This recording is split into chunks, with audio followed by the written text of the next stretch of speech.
Hello, and welcome to Unexplained New England. Our podcast is based mostly about New England. We have some spooky tales about a couple New Hampshire cemeteries, an unexplained murder, and some shadow people stories today.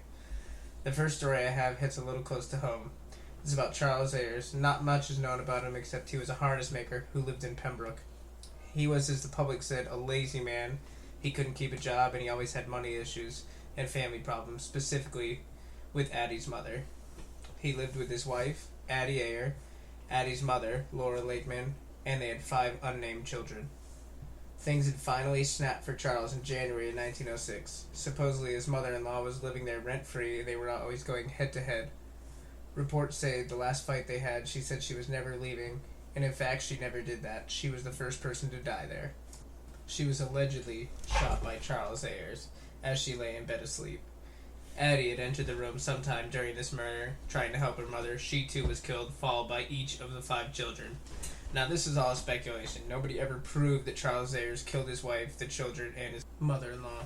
It is highly likely, yes, but it was never proven. It's unclear who was shot, stabbed to death, or killed with an axe. These facts were hard to uncover because Charles set the farmhouse on fire, allegedly, then hitched up his team of horses and went to Chichester, which was the home of his sister, Miss George Bailey. And as soon as police entered the Chichester home to alert Charles about the fire a few miles away, he pulled out a pistol and shot himself.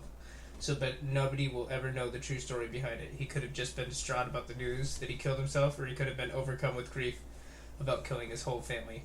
Or he could have been possessed by a demon, ghost, or ghoul. This would not be the first instance of this happening. I mean, the Amityville Horror, for instance.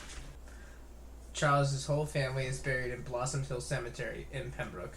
Which brings me to one of the most interesting parts of this podcast, a couple creepy cemeteries, one of which I have visited and the others have been visited by a listener who has also shared her experiences. The first cemetery on the list is Blood Cemetery. Some background on the cemetery: its real name is Pine Hill Cemetery. It's located in Hollis, New Hampshire, and is one of the most well-known and rumored haunted locations in New Hampshire. It's said to be haunted by a man named Abel Blood. He is buried there in 1867, and several members of his family, including his wife Betsy, his sister Mary, and no one knows if it's actually Abel Blood or another demonic presence haunting this area. The reason why Abel Blood is brought up so much is his love of the occult, and one of the big things is his grave marker. Etched in the stone of his grave is a single finger that points up to the heavens, and they say at night the finger's pointed down to hell. I've never seen that to confirm it, and no one I know has ever seen that to confirm. And you no longer can confirm because it's been chipped off of the headstone. This is because people were scared, or it could just be a random act of vandalism. I don't know, but it's still strange that it's been chipped off. Another thing that could be haunting the area is Benjamin Parker Jr. actually ended up donating this land in 1769. He had to sell his farm, and he needed the area where dead could rest. So what he did was they ended up moving a bunch of dead bodies over to this cemetery. And there's several grave markers that haven't survived and succumbed all the movement, weatherizations, and everything. There's a couple speculations that there's a boy there that haunts the cemetery and flags down drivers, and then he vanishes, causing car crashes and all sorts of things, but I never personally witnessed it. In the 1970s and 1980s, teenagers used to report seeing Mary Blood in their rearview mirror, and they would slam on their brakes to pass the cemetery. Today's rumor is that's where all these skid marks on the roads come from. It's either that or the spirit of the young boy he jumps out in front of the car and then causes you to crash so that you can become part of the dead in the cemetery. But what I'm thinking is it was some teenage kids out there trying to have some fun, get caught by the cops, and they were like, oh shit, there was a ghost that jumped out, so we slammed on our brakes and made all these skid marks out here. You know, it's just teenagers having fun, because I personally have not experienced this, and I've never heard of anybody else that I know has been there experiencing that. A listener, Haley, says that when she went to Blood Cemetery her first time, her camera died, and her friends walked towards the most active part of the cemetery. Even though her camera had 100% battery, it completely died, and as soon as they got back to the car, it restarted. They had also seen shadow figures in the woods. That's it for this cemetery, but not too far down the road from there's another haunted cemetery, the Gilson Road Cemetery. There is no set record date or official documentation, and the area used to be housed for a dumping ground for bodies way back in the day, before it was an actual cemetery. It was just a mass grave.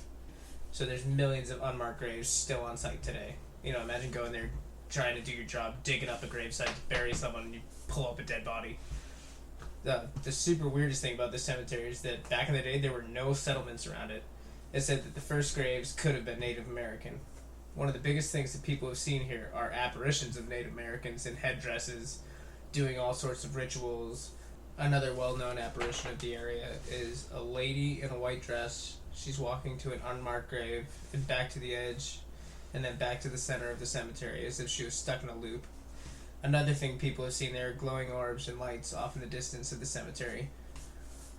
Our listener Haley, she's actually a paranormal investigator in the area, and she's had a couple of her videos here and in Pine Hill Cemetery, which I'm going to be posting to our Facebook page for anyone interested in checking those out.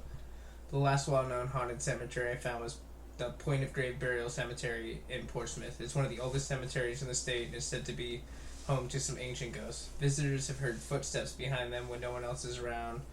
The tomb of Dr. Vaughn in the right-hand corner of the graveyard is said to glow when it's captured on film, but that's all I could dig up for this cemetery. Maybe I'll have to go and visit so I can get some more spooky stories and see if all these things are true. So another story from Haley brings me to my favorite unexplained mystery from all over, not just from New England, which is shadow people and the Top Hat Man. Now, Haley says that her house is behind Main Street in Suncook Village. There were multiple fires there. In her house in particular, a man died in the room below her living room. Her closet door opens and closes on its own. All of her friends is asked if she knows who the man in the top hat is, and her cats go wild at nothing. She saw a bright ball of light shoot from her door up the stairs, and there's something that hangs out in her closet. But that's all that she said. Now, a little story on shadow people. They are the main things that go bump in the night. That's everything you hear a story about. It's always shadow people. When you wake up randomly from a dream or in the middle of the night and you catch a glimpse of someone or something out of the corner of your eye and you're not sure, shadow person. There's a moment from when I was 4 or 5 that I will always remember to this day crystal clear. Me and my family, we lived above the restaurant in Raleigh, Massachusetts. I don't know if it's still there. I believe it used to be called Sal's. There was an auto mechanic shop out back. Not that any of this matters. It's just a little backstory on it. I remember waking up really early in the morning, around 2:30 or 3. My grandmother usually ended up going to work around that time. But this time was different. Couldn't move my body. I couldn't talk, yell, or anything. There's a man standing in the doorway. And I shared a room with my mom. And nobody else. It was me, my grandmother, and my mom, and my aunt. No men besides me in the house. And he wasn't doing anything. He was just standing there. I could feel him staring at me even though he didn't have a face. Everything was all black, but it was darker than everything else around him. I must have been frozen like this for a couple minutes, and as soon as I was able to move again, I screamed. He had disappeared. I know now that that's sleep paralysis, and it happens to me quite often as an adult now, and I still see the same shadow guy, the same exact guy, to this day. And that's why this story will always stick with me. I'll always remember it, no matter what. It couldn't have been anybody else in my house either. My grandmother was super short. This guy was huge. He must have been at least 6 feet tall. It couldn't have been my mom, because she was in the same room with me. I mean, when I was younger, I used to have a lot of vivid dreams in that apartment. I mean, I remember too, still to this day. I mean, like I said, this apartment was creepy as hell. I had 2 that were wicked reoccurring. Like they almost swapped back and forth every single night. The first one's connected with that dude. This creepy, sketchy guy standing in the doorway. Wicked creepy. The second one, not so much connected with the guy.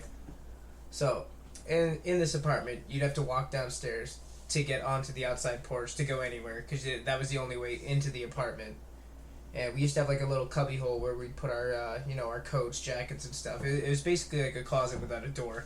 That's the best way to describe it. And every night I would have a dream that I'd walk down those stairs, and as soon as I got to the end, I'd get scratched to death by a black cat. I mean, I must have had that dream up until I was 15, even after we moved. That's 8 to 10 years after we left that apartment.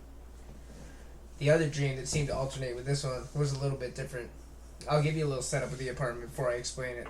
So, when you walk up those stairs, on the left was the room that I shared with my mom. My grandmother's room was on the right. and then next to my room, on the left-hand side, was the kitchen. Directly across from the kitchen, above my grandmother's room, was the living room, and right at the top of the stairs was the bathroom. So in my dream, I'd wake up, or it would seem like I woke up, being called into the kitchen by who I thought was my grandmother. But the lights were off, which was super weird. And I mean, every single night, this same dream, lights are off, same thing happened, called in. And as soon as I get to the kitchen, the man I saw in the bedroom would grab me, pull me in, and I'd wake up screaming. Sometimes I was in my bed, sometimes I was in the kitchen. I mean, sometimes my mom would find me on the porch if we didn't lock the door. I mean, my mom would find me in all sorts of weird places all over the apartment. Now, that nightmare stopped. I think I was like 7 or 8 when we left the apartment. So that nightmare stopped as soon as we left the apartment. But the cat one I had constantly, same apartment, same everything. Now, when I was 6 or 7, we ended up moving to Danvers, Mass, which was another haunted house. I don't remember the exact address, but it was like in Danvers. There's 2 gas stations that are right across from each other. It was a trailer park right there. That was where our first house was. And it was my mom and her boyfriend at the time. They ended up getting the house for cheap because the previous owner had a heart attack and was eaten by his dog. So he died in the house. Nobody had found him for a couple days, and he had dogs, and the dogs ate him, which is wild. And, my mom's nuts for buying this house. Now, to help you picture this house, it's set up just like every single typical single wide trailer in the world. You walk in, you were in the living room. Now, that was the farthest room to the door. Once you got into the living room, you would turn left into a smaller kitchen. The kitchen had a real tight hallway that led into 2 bedrooms and a bathroom. The first room on the right was my mom's, and then right after my mom's, there was a bathroom, super small, and then we had the biggest bedroom, which was me, my brother, and my stepsister at the time. And we all shared this room. And this is the room. Now hear me out. My mom was like, yeah, this is the best idea I've had. I'm going to put you in the room where the guy got eaten to death by his dogs. And I mean, this is where 80% of the haunted bullshit happened in this house. Like, every day, something weird was going on. I mean, one night, I remember me and my mom were arguing, 8-year-old me thinking I'm tough, arguing with my mom. I ended up getting fresh, so she's running me down to smack me. I end up running into the room. Now, my brother and my sister are in the living room with my mom's boyfriend watching TV. I ended up slamming the door on my mom, jumped on my bed, and as soon as I got on the bed, the whole thing started shaking, slamming into the wall, and as soon as my mom opened the door, everything stopped. And of course, my mom's like, you're slamming the wall, you're doing all this, you're just being bad, acting out, blah, blah, blah. No. Absolutely not. But a couple weeks later, my mom realized I wasn't lying because she was laying in bed, and we had a dog at the time, and she's laying in bed. She didn't know the dog was at the foot of her bed, so she heard like that little, the jingle of the chain, the collar, and she heard it coming down the hallway. Now, meanwhile, our dog's in the bed, but she heard that, so she didn't think the dog was in there, so she called the dog in, and whatever it was, jumped up on the bed. My dog, at the time, gets up and starts growling, full hair, everything, and my mom's freaking out because she just called the dog in that's laying on the bed. I think that's the point where she realized that, we weren't just being kids being like, the house is haunted, we're scared, we don't want to sleep in our room, blah, blah. No. She realized, like, oh shit, there's something in here, like, we have a dog, this dude's eaten by his dogs, right? And now all of a sudden there's like some weird dog noises going on, our dog's freaking out, he's growling it down the hallway, he'd be barking at random people, and it's not like that normal, like, oh, an ant farted, I gotta bark at it. No, this is like that get out of my house bark, like, I don't know who you are.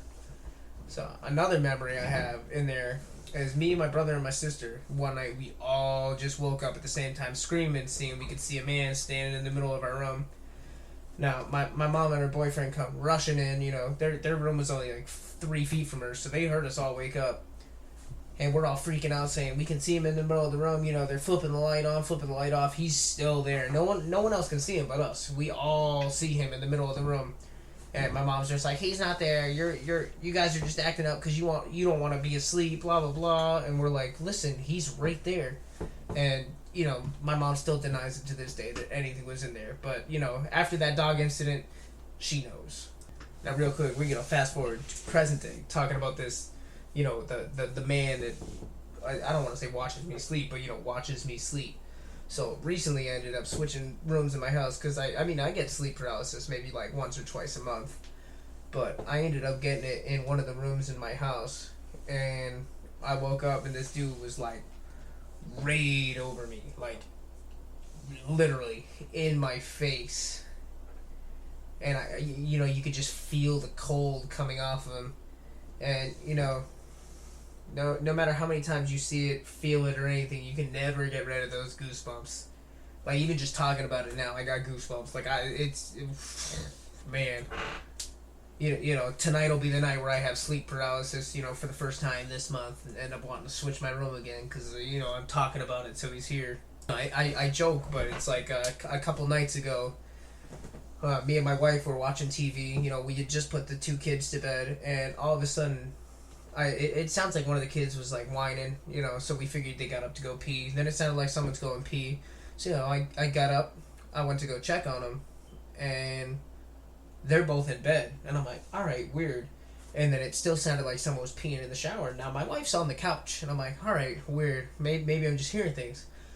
I go into the bathroom, the curtain's ripped down, and my shower's on. Like it's not like the shower, but before you turn it on where the water's coming out of the tub. Now it's on, but it's just enough to sound like someone's pissing. So it's like somebody had cranked it just a little bit, and it's not it's an older shower, so it's not super easy to just crank over like that. And weird stuff's been happening like that lately. It's like another time we had never experienced anything until we ended up leaving for Florida last year. Now we cleaned the entire house, made sure everything was spotless. So it's like when you come back from vacation, you got nothing to do. Well, we got the whole house clean. We had all our bags packed. We're ready to walk out the door. Now, in my mudroom, we had this shelf that we've had up for, we've been here for 7 years. Had that shelf up for 7 years. With the same amount of clothes hung on the rack. Everything that was up on the shelf, still up there. Nothing's been moved. As soon as I went to go shut the door, lock everything, make sure everything was all set and ready, the shelf falls right off the wall, smashing everything onto the ground, creating a huge mess. And that's where we started to think the house was haunted. And then, so I'm putting the kids to bed upstairs. This is another whole different story. And my youngest, he's 3. He goes, there's a monster in the corner of my room. And I'm like, yeah, alright, whatever. He just doesn't want to go to bed. So I played the whole big shot. Hey, I'll tell it to go away. I'm like, where is it? And he's like, oh, it's sitting in the chair right there. It's watching me. So, me being tough, I kicked the chair over. And then I go, where's the monster now? And he goes, standing in front of you. And now I'm getting goosebumps just telling the story right now because I can remember it to a T. And he goes, it's standing right in front of you. And I said, yeah, sure it is, buddy. And I was like, get away, go out of here, doing the tough guy dad act. And all of a sudden, one of his toys that you need to push in order for this thing to make sound goes off. I was like, all right, buddy, you can come sit downstairs with me. That's cool. We're all set. We don't need to be up here. There's a monster up here. That was one of the scariest moments of my life. And it's like we've gone from one haunted house to another to another. Our apartment was haunted. So my oldest, he's almost 8 now. When we lived in the apartment across the street, he used to say a lady in black watched him sleep. Now, we just chalk this up to, whatever, maybe you watched us watching a movie or something. But present day, right now, I have a buddy who lives there with a kid. Now, he's the same age as my youngest. He's 3. He told his parents that a lady in black is watching him in the room. And I was like, there's no way my kid, he's 8 years old now. He doesn't even remember this shit. There's no way that he said something to their kid about it. And then the other day, he was, their kid was, like, there's a closet in the apartment in the living room. And, they don't keep anything in there. It's just a closet for storage, but they have nothing in it. He goes inside the closet, and like 2 minutes later, I was over there, we were talking, 2 minutes later, he comes out of the closet and he goes, yeah, the ghost is in there, I don't want to play in there right now. And we're like, wait, what did you just say? There's a ghost in the closet? He's like, yeah, I don't want to play in there right now. And, like I said, he's 3, he's not pulling these stories out of random spots just trying to spook us. He was just like, hey, I'm not playing in there, there's a ghost in there right now. another instance of this stuff happened, and I was with some buddies back in the day. I was 18 years old. We're in Northwood, and we were staying at my friend Nate's house, which was haunted as fuck.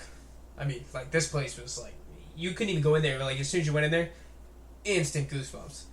And I mean, the barn that was attached to the house in particular was super sketchy. Now, being 18 years old, thinking you're invincible, beating the world, or messing around with a Ouija board, trying to talk to anything, something, like, we're like, what the fuck's in here giving us goosebumps? We gotta figure this shit out. So, we didn't get anything, and then all of a sudden, like, big burst of cold comes through, candle goes out. I know, this is like typical horror movie shit, like, it doesn't sound real, but on God, this stuff happened. So the candle goes out, and one of our buddies, Devin, he just starts screaming. So, we quickly rush into the house. He's yelling at us, being, yo, one of you hit me in the back. And now, this was literally physically... This all happened within, like, 10 seconds of itself. It was physically impossible for one of us to get up, hit him, without the other one noticing. I mean, it wasn't complete darkness, but we were basically in the pitch black.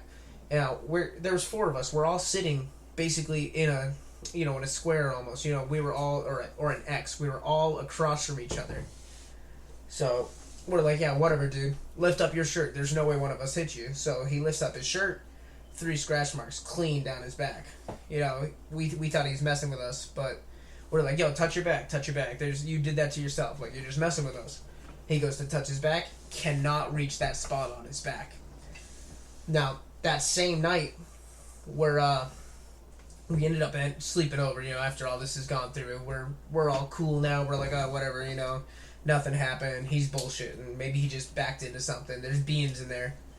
So I ended up having this super sketchy dream. Same guy.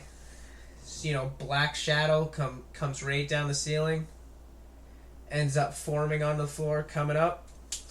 Spooky dude. Same dude that I've been seeing my entire life. Comes out of the darkness. Reaches his hand out for me. I wake up instantly. Like, instantly. As soon as he reached his hand out, I woke up. Now my buddy shot out of bed at the same time. He's like, dude, did you just see the guy? And I'm like, what are you talking about? Like, thinking he's just messing with me. Like, whoa. And he's like, I'm talking about the dude, like the black, shadowy, massive person that just came out of the wall. And I was like, was I not asleep for that? Like, what's going on here? I have no idea what's going on. I was like, I immediately left. Now, it's like 2 or 3 in the morning, and I live maybe like 2 or 3 miles from here. I ran all the way home. Now, I mean, this has got to be one of the sketchiest things that's happened to me right there. I mean, besides all the stuff that happened when I was a kid, that was like, as an adult, that is some of the sketchiest stuff that's happened to me. Now, the last story I have to share tonight, this happened maybe when I was...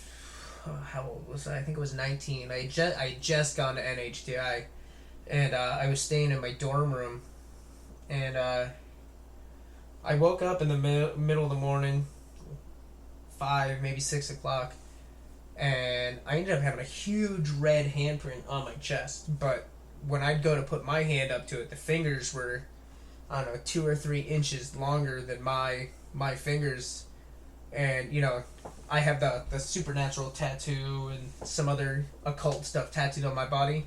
Those parts of my skin were still white, but the handprint was clean red over the rest of my body.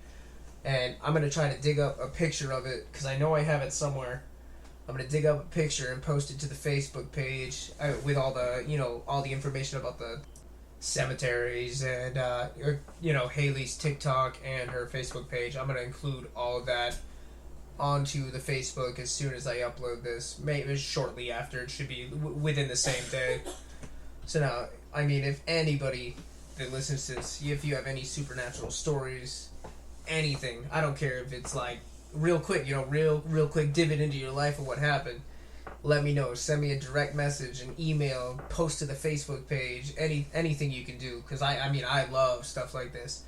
I'm going to try to release an episode every two weeks, maybe even sooner than that. It just all depends on how many stories I have coming in, how much stuff I can pull out in such a short amount of time. But thanks for listening, guys, and as always, stay spooky.